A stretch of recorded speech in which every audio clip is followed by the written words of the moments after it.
अस्सलाम वालेकुम जी, welcome back to my channel. I hope you all are doing well and great. आज हम ENG 503 का लेसन 5 कवर करेंगे। It's about English in Pakistan. Topic 23 देख लेते हैं, जो कि लिंग्विस्टिक पिक्चर ऑफ पाकिस्तान है। बहुत इजी लेसन है, थ्योरेटिकल चीज़ें ज़्यादा नहीं हैं, थ्योरी बेस्ड चीज़ें नहीं हैं, जस्ट इंपॉर्टेंट पॉइंट्स हैं जिन्हें मैंने हाईलाइट किया। जस्ट आप लोगों ने उन्हें माइंड में रखना है, आप लोगों का लेसन पूरा कवर हो जाएगा। टॉपिक 23 देखिए, इसमें बताया गया है कि Pakistan is a multilingual and multicultural country along 72 languages are spoken in Pakistan. आप लोगों ने याद रखना है, ये क्विज में आ सकते हैं, ठीक है। उसके बाद यहाँ पर बताया गया कि there are 6 major regional languages, जिनमें हमारे पास पंजाबी, पश्तो, सिंधी, सराइकी, ये सारी लैंग्वेजेस आ जाती हैं, ठीक है। उसके अलावा यहाँ पर बताया गया कि 58 माइनर लैंग्वेजेस हैं जो कि पाकिस्तान में बोली जाती हैं। और उर्दू के अगर देखा जाए तो कितने ज़्यादा मदर टंग स्पीकर्स हैं, वो 11 मिलियन मदर टंग स्पीकर्स हैं, और those who use it as a second language वो हमारे पास 105 मिलियन यूज़र्स हैं। उसके अलावा यहाँ पर बताया गया कि पाकिस्तान में उर्दू और पंजाबी लैंग्वेज है वो वहद लैंग्वेजेस हैं जो कि वाइडली यूज्ड की जाती हैं और बहुत ज़्यादा यूज्ड की जाती हैं for medium of instruction, for any communication. आप कह सकते हैं कि उर्दू और पंजाबी जो है वो यूज़ की जाती है, ठीक है। लेकिन यहाँ पर बताया गया है कि उर्दू लैंग्वेज की ओपोजिशन की सबसे ज़्यादा मेन वजह जो है वो क्या है। The main reason for opposition to Urdu was that it was considered as the symbol of central rule of the Punjabi ruling elite, यानी कि पंजाबी रूलिंग एलीट के कुछ सरबराह जो थे वो उर्दू लैंग्वेज के ख़िलाफ़ खड़े हो गए थे, जिसकी वजह से क्या हुआ था कि उर्दू लैंग्वेज की भी ओपोजिशन कर दी गई थी, ठीक है।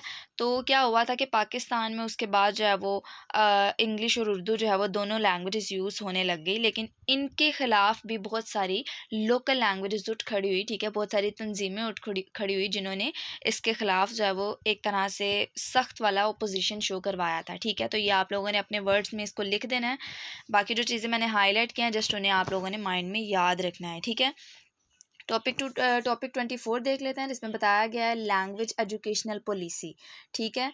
अब लैंग्वेज एजुकेशनल पॉलिसी में उन्होंने बताया है कि आफ्टर द पार्टीशन इन 1947, पहले तो पाकिस्तान में उर्दू लैंग्वेज ही बोली जाती थी, उर्दू और पंजाबी, लेकिन पार्टीशन के बाद जब पाकिस्तान बना उसके बाद क्या हुआ था कि English was post to continue as the official language till the national language replaced it, यानी कि उर्दू लैंग्वेज जब तक रिप्लेस ना हो गई, ठीक है। उसके अलावा यहाँ पर पाकिस्तान एजुकेशनल कॉन्फ्रेंस 1947 के अकॉर्डिंग कुछ पॉइंट्स देखेंगे हम। 1947 की कॉन्स्टिट्यूशन के अकॉर्डिंग क्या हुआ था कि उर्दू को डिक्लेयर किया गया था as a lingua franca language in Pakistan. Lingua franca language की डेफिनेशन आप लोगों को पता होगा कि ऐसी लैंग्वेज जो कि कॉमन लैंग्वेज के तौर पर यूज की जा रही हो, ठीक है।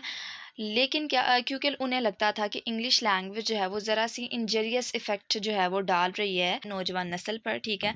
जिसकी वजह से क्या हुआ था कि उर्दू को डिक्लेयर कर दिया गया था एज आ लिंग्वा फ्रैंका लैंग्वेज। लेकिन क्या हुआ था कि जो ब्रिटिश कॉलोनियल गवर्नमेंट थे और उसके सक्सेसर्स थे पाकिस्तान में, उन्होंने क्या किया था कि रेशन आउट किया था इंग्लिश लैंग्वेज को, ठीक है। तो ये इस कॉन्स्टिट्यूशन का इंपॉर्टेंट पॉइंट है, इसे आप लोगों ने याद रखना है। उसके अलावा first educational policy of Pakistan 1959, इसके अकॉर्डिंग क्या हुआ था कि रिकमेंड किया गया था प्राइमरी और सेकेंडरी एजुकेशन में उर्दू को और हायर एजुकेशन में इंग्लिश को। इंपॉर्टेंट पॉइंट है, याद कर लीजिएगा। उसके अलावा 1969 में देख लेते हैं कि उर्दू को डिक्लेयर किया गया था as official language in West Pakistan और बंगाली को ईस्ट पाकिस्तान में।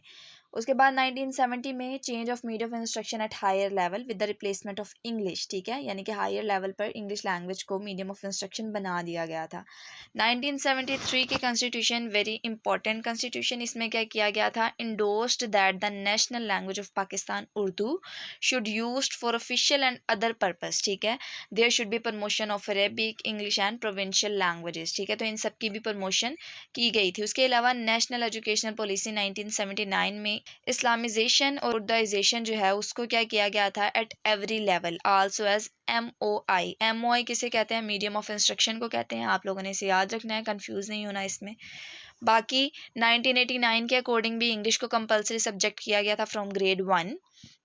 1992 में जो है वो इंग्लिश को मीडियम ऑफ इंस्ट्रक्शन बनाया गया था for science and technical subjects eight tertiary level, ठीक है। टर्शरी लेवल का क्या मतलब है कि कॉलेज और यूनिवर्सिटी लेवल पर। उसके अलावा 2009 के अकॉर्डिंग क्या था, the promotion of English language emphasise and declare it as a compulsory subject from grade 1 up to higher level, ठीक है। उसके अलावा मैं आप लोगों से इन सेंसस की जो है वो इंपॉर्टेंट पिक्चर्स भी शेयर करूँगी। आप लोगों को उनसे भी अंदाज़ा हो गया होगा। बाकी ये पॉइंट्स याद कर लीजिएगा, कवर हो जाएगा, कुछ भी रहेगा नहीं, ठीक है। उसके बाद टॉपिक 25 देखिए, जिसमें बताया गया है language planning, power and ideology. In this topic we will talk about the connection between language, power and ideology। ठीक है, यहाँ पर बताया गया कि लैंग्वेज प्लानिंग जो है वो एक सिस्टमेटिक मैनिपुलेशन है of language in persuasion of certain state और सोसाइटी ड्रिवन गोल।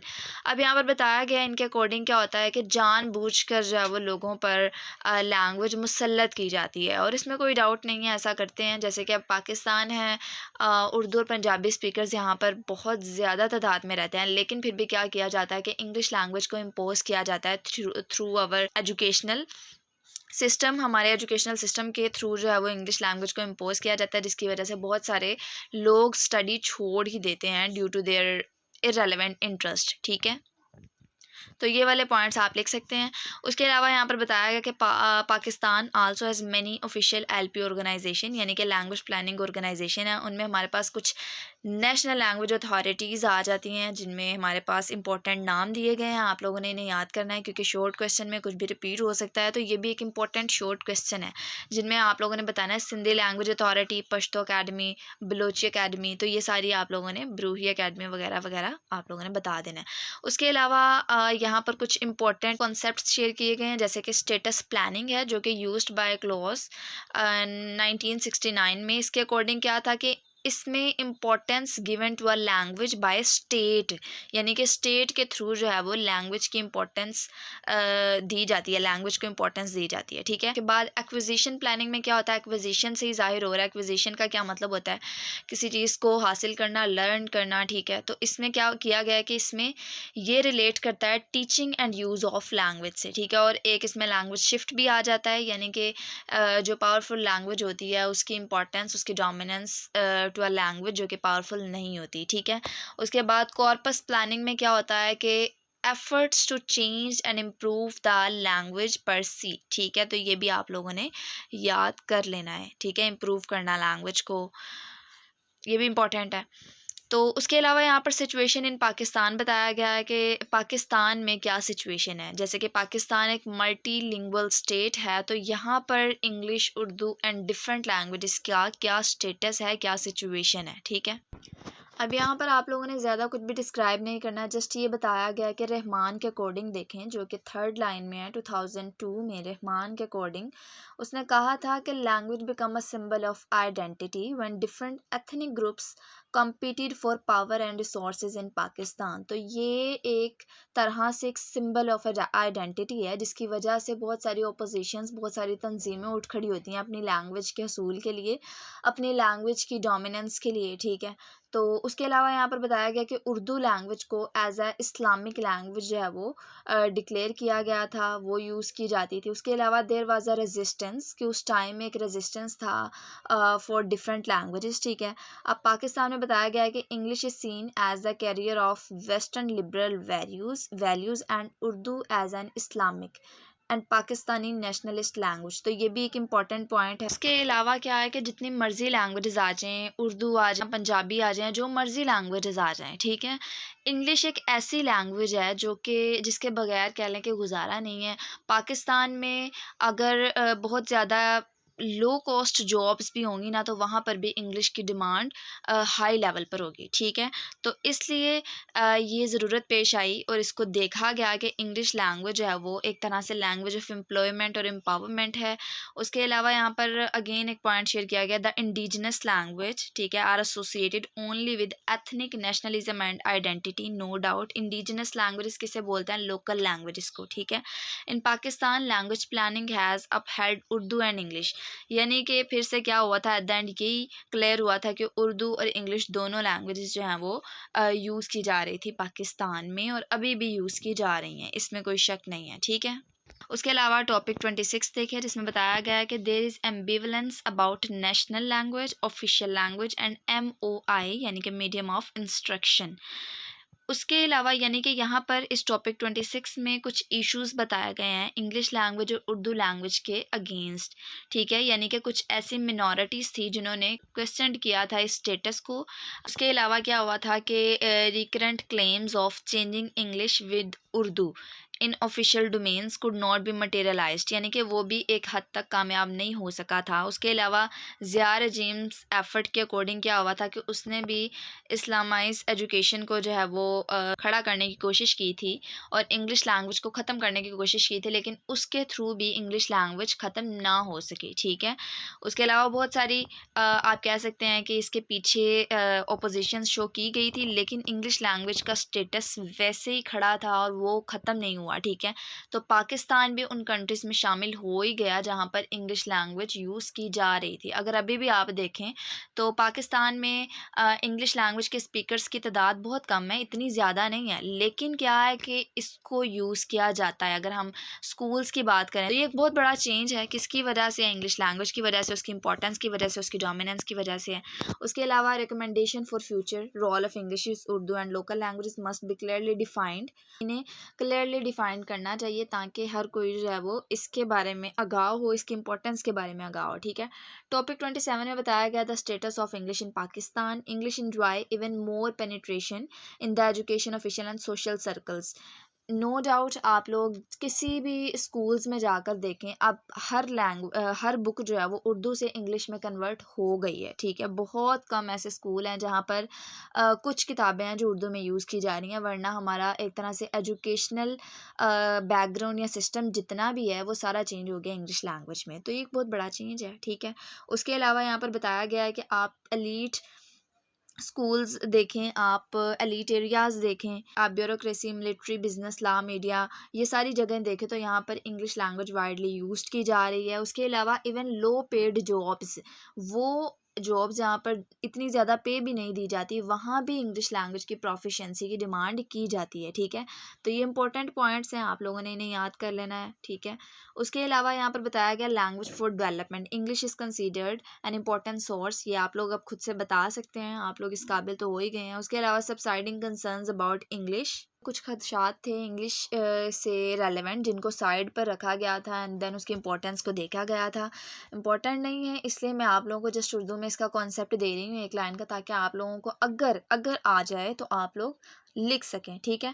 उसके बाद टॉपिक 28 में बताया गया English language and educational institution इन पाकिस्तान, ठीक है। जैसा कि हमें पता है कि Pakistan does not have a uniform educational system, ठीक है, इसका एक पैरेलल सिस्टम ऑफ एजुकेशन है, ठीक है।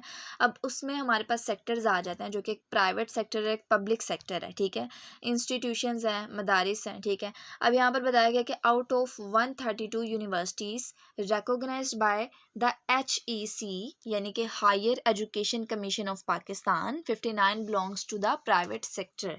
उसके अलावा आप लोग ये सारे पॉइंट्स जो हैं इनको एक दफ़ा बस रीड कर लीजिएगा, आप लोगों के लिए हेल्पफुल होगा। मैंने इसलिए इसको हाईलाइट नहीं किया क्योंकि मुझे ज़्यादा इंपॉर्टेंट नहीं लगे, जो इंपॉर्टेंट लगे मैंने उन्हें हाईलाइट कर दिया, लेकिन अनइम्पॉर्टेंट चीज़ों का मतलब ये हरगिज़ नहीं होता कि आप लोग उन्हें छोड़ दें, ठीक है। उसके अलावा division of schools in Pakistan बताया गया, 5 कैटेगरीज हैं। एलीट प्राइवेट स्कूल में क्या है कि are modelled on the British public school, यानी कि एक तरह से ब्रिटिश सिस्टम को फॉलो करते हैं, इंग्लिश लैंग्वेज को फॉलो करते हैं, जहाँ पर इंग्लिश ना बोलें तो आपको फ़ाइन कर दिया जाता है। फ़ीस भी थोड़ी एक्सपेंसिव स्कूल्स होते हैं इसलिए फ़ीस भी ज़्यादा होती है। उसके अलावा school run by the armed forces, ठीक है, तो वो स्कूल जो कि फोर्सेस के थ्रू रन किए जाते हैं। उसके अलावा स्टेट स्कूल्स यानी कि वो स्कूल जिन्हें स्टेट जो है वो रन करती है, जो जिसको गवर्नमेंट रन करती है, ठीक है। यहाँ पर आप कह लें कि nominal fee is charge, no और नॉमिनल फ़ी इज़ चार्ज्ड। उसके अलावा non elite school, medium school, ये असल में किसके लिए होता है? अपर वर्किंग क्लास और लोअर मिडिल क्लास के लिए, ठीक है।